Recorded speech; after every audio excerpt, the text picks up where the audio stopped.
விலை பிடிக்கிறது கடலுக்கு போகிறோம். கடலுக்கு போயிட்டு கால் பண்ணுறாங்க, விலை ஒன்றையும் காண இல்லைன்னு சொல்லி. நாங்கள் இந்த விலையில் இந்த வாழ்வாதாரத்தை நம்பி தான் எங்களோட குடும்பமே இருக்குது. இந்த விலையை நாங்கள் எடுக்கிறதுக்கு நகையை ஈடு வச்சு லோன் எடுத்து சீட்டுகள் எடுத்து எவ்வளவோ கடன் பட்டு தான் நாங்கள் இந்த முதல்ல போடுறோம் இந்த விலை பிடிக்கிறதுக்கு. இதையும் நாங்கள் தமிழக மீனவர்கிட்ட கொடுத்து போட்டு நாங்கள் என்னத்தை சாப்பிட்றது? வந்து இப்போ இதில் நிற்கிற சமூகம் எங்களோட சென்ட் சேவியர் கடல் தொழிலாளர் கூட்டுறவு சங்க சமூகம். ஏன் நான் இப்போ இந்த கவலையோட கூடுறேன்னா, எங்களுக்கு செலவழிக்கிறதுக்கு ஒன்றுமே இல்லை. இனி எங்களோட பிள்ளைகள் நாங்கள் எல்லாம் ஒன்று இங்கேருந்து எங்களோட ஸ்ரீலங்கா ராணுவம் எங்களை வேற நாட்டுக்கு அனுப்பிட்டு இந்திய ராணுவத்தை இந்திய தொழிலாளர் மீனவர்களை கொண்டு வந்து இங்கே வச்சு தொழில் செய்யட்டும். அதை விட இது இன்றைக்கு நேற்று அல்ல, இது எத்தனையோ வருடங்களாகவே நடக்குது. ஆனா இது கணக்கில் எடுப்பவர்கள் இரண்டு பகுதியும் எடுப்பதில்லை. இந்திய அமைச்சர்களும் இதுவரைக்கும் எடுத்ததில்லை, இலங்கை அமைச்சர்களும் எடுத்ததில்லை. இந்த வருடத்துல இப்படி ஒரு பாதிப்பை நாங்கள் ஒரு நாளும் காண இல்லை. எப்படியும் 5 வேலை போகும், 10 வேலை போகும், 15, 20 வேலைகள் போகும். அப்படி இருந்தாலும் மிச்ச வேலைகள் எங்களுக்கு ஒரு அளவுக்கு எங்களை பாதுகாத்து வந்தது. ஆனா இந்த முறை ஒரு வருட வேலையும் ஒன்றுமே இல்லாமல் இப்படி அழிந்து போனோம். நாங்கள் ஒரு படையில ஒரு வருட வேலை இல்லை, ஒரு குறைந்தது 5-6 வருட வேலைகள் தான் நாங்கள் போட்டு செய்யறோம். நாங்கள் என்ன பிரச்சனைனால நாங்கள் இப்ப ஒரு 5-6 பேர் சேர்ந்து ஒரு படகுல நாங்கள் தொழில் செய்யறோம். நாங்கள் இன்றைக்கு எங்களுடைய வாழ்வாதாரம் கெட்டு போயிட்டு நாங்கள் இந்த பிள்ளைகள் எல்லாம் என்னத்தை சாப்பிடுகிறது? இது அரசாங்கம் எங்களுக்கு இடத்துல நீங்க சொல்ல வேணும். எங்களுடைய வாழ்வாதாரங்களை எங்களை திருப்பி தரதான் வேணும். அவை இப்படி நடுவே எங்களால பாதிக்கப்பட முடியாது. இந்த கடல்ல எங்களுக்கு ஒரு 6 மாச தொழில், மாறி காலம் ஒரு 6 மாசம் தொழில் தான். அதுவும் காத்து மழை அந்த தொழிலும் எங்களுக்கு இல்லை. பட்டி வர தொழில் எல்லாம் காத்து மழை எல்லாம் விழுந்து விடும். இந்த நண்டு வளர்த்தல் ஒன்றுதான் எங்களுக்கு இப்போதைக்கு. கடல்ல தண்ணி இல்லை. மாலையில இரவுல வலை வைக்க போனா இந்த கடல் தண்ணி தடவையா கிடக்கும். அது எந்த வேலை சிறு வேலையை கொண்டு வச்சு நாங்க பிழைக்க முடியாது. ஆனா இந்த ஒரு தொழில் நம்பி நாங்கள் இன்றைக்கு நடுத்தரில் நிக்கிற குடும்பம்.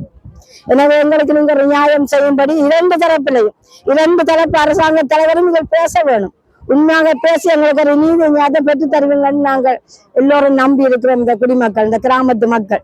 எனவே வந்து இப்போ இதில் நிற்கிற சமூகம் எங்களோட சென்ட் சேவியர் கடல் தொழிலாளர் கூட்டுறவு சங்க சமூகம்.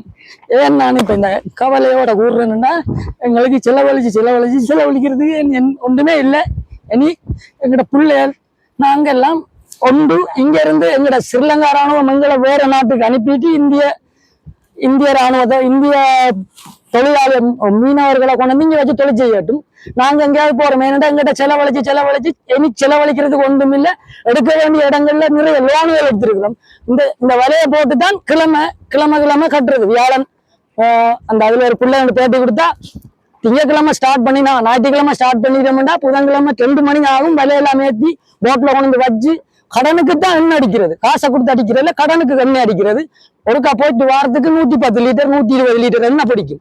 பிறகு வெள்ளிக்கிழமை போய் கிடந்துட்டு நேரத்துக்கு வருவோம்னு போய் வேற இடத்துல நெடுந்தீவுல போய் தங்கி இருந்துட்டு வலையை பிடிக்க போனா, அங்க ஒருத்தர் இங்க இருந்து போன தொழிலாளி, நான் எங்க தொழிலாளிகள் மட்டும் சொல்லல, நெடுந்தீவு, அனலதீவு, நயினாதீவு, புங்குதீவு எல்லா தொழிலாளிகள்கிட்ட வளங்களும் அளிக்கப்பட்டிருக்கு.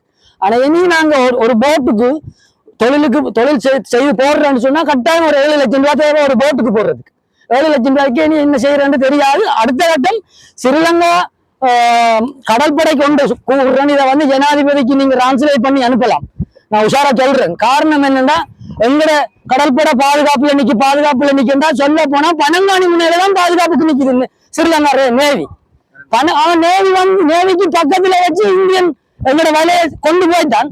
ஆனா நாங்க கடற்படை நாங்க நிக்கிறோம் பாதுகாப்பு, தமிழ் மக்களுக்கு பாதுகாப்பு. அதை வந்து பனங்காணி முனைக்கு தான் பாதுகாப்பு. அந்த நெடுந்தீவுக்குள்ள யாரும் வந்துருவாங்கன்னு தான் பாதுகாப்பு கொடுக்கணும். இதை உணர வேணும். அடுத்தது இந்தியாவில இருக்கிற அதிகாரிகளுக்கு சொல்றேன் உண்டு, நெடுந்தீவு தான், அது நெடுந்தீவு தான். பனங்காணி 1 கிலோமீட்டர் 2 கிலோமீட்டருக்குள்ள நிக்கிறேன். நாங்க வலை வச்சது 5 கிலோமீட்டர்ல. அவன் அந்த 5 கிலோமீட்டருக்குள்ள வந்து எங்கட வலையை சூறாடிட்டு போறான். இதே விடியும் கிடைக்கணும். போச்சு வரைக்க தங்குசி வலை இருக்கா, கனவாமிட்ட வலையில இருக்கு, அது தடை. தங்குசி வலையை செய்யாதீங்க, தடை செய்றீங்க. அதே இந்திய மீனவன் செய்யறான் அந்த தங்குசி வலை தான். அப்ப அந்த அரசாங்கம் அதை விட்டு இருக்குது. எங்க அரசாங்கம் கடல்ல மாசுபடுதாம கனவாக்குள்ளே போக விடுறீங்க இல்லை, அந்த தொழிலை செய்ய முடியணும் இல்லை. கடல்ல குள வச்சு கனவா பிடிக்கிறதால கடல் மாசுபடுதான். அதையும் நாங்க ஒப்புக்கொண்டு இந்த நண்பவள தொழிலுக்கு செலவழிச்சு கொண்டு அங்க போனா இந்தியாக்கள் எங்களுடைய சூறையாடினோம். தொப்புள் கொடி உறவுன்னு சொல்லினோம் இந்திய அதிகாரிகள். ஆனா எங்களோட தொப்புள் கொடியை தான் சுரண்டி திங்கினோம். அவை சரியா தொப்புள் கொடி உறவுன்றதுக்கு விளக்கம் தெரியாம சீமான் எல்லாம் கத்துறார், என்னென்று கத்துறார். ஈழத்தமிழ் மக்களுக்கு என்ன செய்கிறீங்க? ஈழத்தமிழ் மக்கள் ஒவ்வொரு நாளும் கொண்டு போட்டு போறேன், இந்திய மக்கள் வாழ்றீங்க. ஆகவே இந்த ஸ்ரீலங்கா அரசாங்கத்துக்கு இந்திய அரசாங்கத்துக்கு நான் ஒன்று சொல்ல விரும்புறேன் என்னன்னா, இங்க இருக்கிற மீனவர்கள் அன்றுல இருந்து இன்று வரைக்கும் தமிழன் தான் பாதிக்கப்படுறாங்க. உதாரணமா சொல்ல போனா 100% மக்கள் என்றால் 95% மீனவர்கள் தமிழர் பாதிக்கப்படணும். இருக்கிற 5% சிங்கள மக்கள் என்ன பாதிக்கப்படணும்? அப்ப பலனுவா அப்ப பலாண்ட தன்னை இன்னே என்றெல்லாம் சொல்றீங்க. என்னத்தை பாக்குறீங்க? என்ன பார்த்துட்டு இருக்கிறீங்க? இதை நீங்க சிங்களத்துல எந்த ஆளுங்கத்தை சிங்களத்துல டிரான்ஸ்லேட் பண்ணி ஜனாதிபதிக்கு காட்டுங்க. எங்களோட அமைச்சர் தமிழர் அவருக்கு இங்க போடுங்க. இனிமேல் எங்களால செலவழிச்சு இயலாது. ஆகவே இந்திய அரசாங்கமோ சரி, எங்களோட இலங்கை அரசாங்கமோ சரி, எங்களோட தொழிலாளிகளுக்கு ஏதாவது வாழ்வாதாரமா தந்தா நாங்க உயிரோட வாழலாம். எல்லாட்டி நாங்க சூசைட் தான் பண்ணணும். சாப்பாட்டுக்கே வழி இல்லை எங்களுக்கு.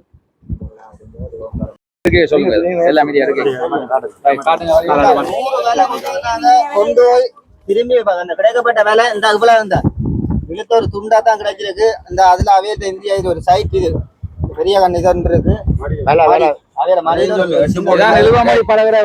8 போட் போய் இதுல ஒரு போட்டுல ஒரு மிச்சம் எத்தனை வேலையும் கிடைக்கல. ஒரு போட்டுக்கு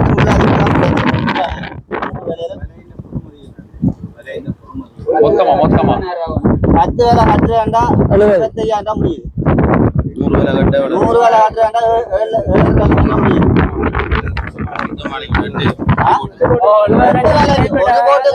முடியுது 8 போட் போய் 8 போட்டுக்கும் விலை இல்ல. இந்த ஒரு முக்கால் விலையெல்லாம் மிஞ்சிது. ஒரு போட்டு கிட்டத்தட்ட 56-60 லட்சத்துக்கு மேல என்ன காசு. அதை விட ஒரு வந்தா போய் எங்களை வேலை கிடைக்காம இன்னும் செலவு 50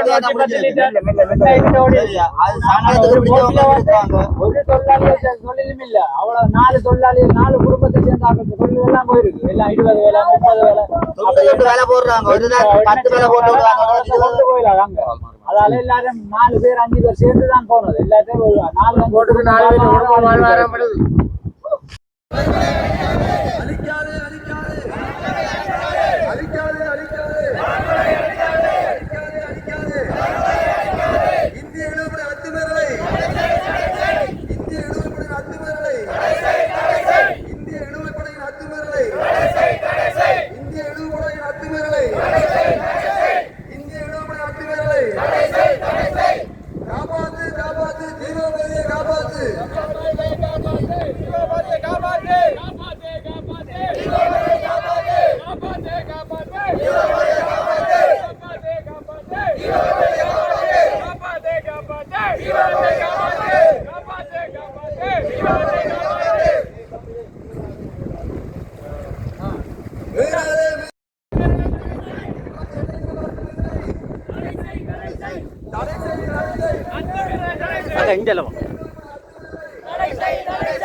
கொஞ்சம் பின்னுக்கு போகணும். நல்ல தண்ணிக்கெல்லாம் போனாலும் பரவாயில்ல, தண்ணிக்கு இருந்தாலும் பரவாயில்ல, அன்னைக்கு இருந்தாலும் பரவாயில்ல.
அக்கா பின்னுக்கு வா.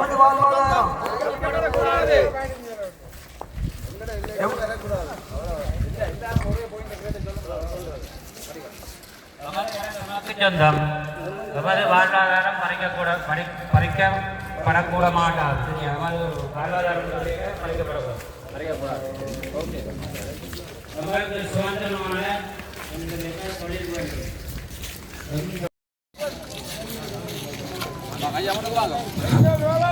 எமது கடல்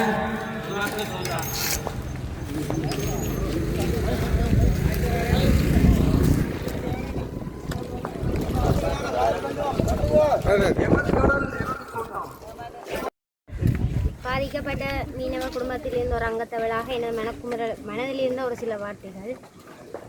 திங்களிலிருந்து வியாழக்கிழமை நாங்கள் விலை விடுறதுக்கு திங்கள்லேருந்து புதன்கிழமை இரவு 11-12 மணி வரைக்கும் நாங்கள் இந்த விலையை ஏற்றணும். இந்த விலையை 12 மணி 1 மணி வரைக்கும் கண் முழிச்சு நாங்கள் இந்த விலையை ஏற்றி வியாழக்கிழமை கடலில் கொண்டு கடலில் விடுறோம். இந்த வியாழன்லேருந்து சனிக்கிழமை வெள்ளிக்கிழமை காத்திருந்து சனிக்கிழமை காலமை எங்களோட வீட்டில் இருந்து விலை பிடிக்கிறது கடலுக்கு போகிறோம். கடலுக்கு போயிட்டு கால் பண்ணுறாங்க விலை ஒன்றையும் காண இல்லைன்னு சொல்லி. நாங்கள் இந்த விலையில் இந்த வாழ்வாதாரத்தை நம்பி தான் எங்களோட குடும்பமே இருக்குது.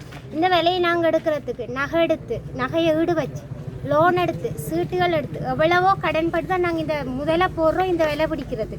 இதையும் நாங்கள் தமிழக மீனவர்கிட்ட கொடுத்து போட்டு நாங்கள் என்னத்து சாப்பிட்றது? தமிழக மீனவர்களுக்கு வந்து அவங்களோட கடல் எல்லை இருக்குது. தமிழக மீனவர்கள் வந்து எங்களோட கடல் எல்லைக்குள்ள வர வேண்டிய அவசியம் இல்லை. அத்துமாதிரி வாராங்க. அவையில் வந்து அவையோட தொழிலை பார்த்துட்டு போக வேண்டியதான். எங்களோட எல்லைக்குள்ள வந்து எங்களோட விலைகள் எங்களோட இல்லாத வாழ்வாதாரத்தை எடுத்துக்கொண்டு வந்து நாங்கள் என்னத்து சாப்பிட்றது? இதை நம்பித்தான் ஒவ்வொருவற்ற குடும்பமும் இருக்குது. அப்போ தமிழக முதலமைச்சர் அவர்களும் தமிழக மீனவர்களும் கருத்தில் கொள்ள வேண்டியது என்னன்னு சொன்னால், உங்களோட தொழிலை பார்க்குறதுக்கு நீங்கள் உங்களோட எல்லைக்குள்ளே மீனை பிடிங்க. எங்களுக்குள்ளே வர வேண்டிய அவசியம் இல்லை. அது மாதிரி வாரிங்க. நாங்கள் வந்து எங்களோட தொழிலாளர்கள் வந்து கடலில் விளைய விடுறதை நீங்கள் எல்லாம் பார்த்து கொண்டு இருக்கீங்க. பார்த்து கொண்டு இருந்து போட்டு அதை கொண்டு நீங்கள் தூக்கி கொண்டு எங்கேயும் போட்டுட்டு போனால் நாங்கள் என்ன செய்யறது? எத்தனை குடும்பங்கள் இந்த வாழ்வாதாரத்தை நம்பி இருக்குது. நேற்றுலாம் ஒரு தொழிலாளி ரோட்டில் அழுது கொண்டு இருக்கிறது தான் சாக போகிறேன். தான் அடுத்த கட்டம் தன் பிள்ளைக்கு பள்ளிக்கூடத்துக்கு ஸ்கூல் காசு கட்டுறதுக்கு நான் என்ன செய்ய போகிறேன், என்ன மனசுக்கு சாப்பாட்டுக்கு என்ன செய்ய போகிறேன்னு சொல்லி ஒவ்வொரு குடும்பத்திலையும் ஒவ்வொரு பிரச்சனைகள் இருக்குது. ஆகவே தமிழக முதலமைச்சர் அவர்களும் எங்களுடைய இலங்கை மீனவர் கடல் தொழில் அமைச்சரும் கருத்தில் கொள்ள வேண்டியது, எங்களோட வாழ்வாதாரத்துக்கு நீங்கள் உதவி செய்யணும். எங்களோட வாழ்வாதாரத்தை இழந்து போட்டு நாங்கள் இன்றைக்கி நடு ரோட்டில் காத்து கொண்டு இருக்கிறோம். எத்தனையோ வீட்டில் சாப்பாடு இல்லை. எத்தனையோ இந்த விலையை எடுத்த முதல்ல என்னென்னு கட்டுறான்னு தெரியாமல் எத்தனையோ பேர் வீட்டுக்குள்ளே முடங்கி கொண்டு இருக்கிறாங்க. நாளைக்கு இன்னொரு தொழிலை நாங்கள் உருவாக்குறோம்டா எத்தனையோ லட்சம் எங்களுக்கு தேவைப்படும். இந்த மூலதனத்தை நாங்கள் எப்படி மறுபடியும் நாங்கள் கடன் எடுக்கிறதா, மறுபடியும் லோன் எடுக்கிறோம். மறுபடியும் நாளைக்கு தமிழகத்தில் இருந்து விசைப்படகுகள் வந்து மறுபடியும் அந்த விலைகளை உங்களுக்கு இழுத்து கொண்டு போனோம். மறுபடியும் லோன் எடுக்கிறதா? இப்படி லோன் கட்ட இல்லாமல் தூங்கி எல்லாம் சாக வேண்டியதான். ஆகவே தாழ்படிந்து தமிழக மீனவர்கிட்ட கேட்டுக்கொள்றதை என்னன்னு சொன்னால், உங்களோட ஆக்களை எங்களோட எல்லைக்குள்ளே விட தேவையில்லை. தமிழக மீனவர்கள் வந்து எங்களோட எல்லைக்குள்ளே வரையும் தேவையில்லை. எங்களோட விலைகளில் சூறையாடையும் தேவையில்லை. எங்களோட எல்லைக்குள்ளே நீங்கள் வராமல் இருந்தீங்களான்னு சொன்னால் நாங்கள் நல்லபடியாக எங்களோட தொழிலை பாதுகாப்போம். இலங்கை கடல் தொழில் அமைச்சருக்கு ஒரு வேண்டுகோள் என்னன்னு சொன்னால், பாதிக்கப்பட்டவர்களுக்கு ஏதாவது ஒரு வகையில் உதவி செய்யுமாறு தாழ்மையோடு கேட்டுக்கொள்கின்றேன். நன்றி.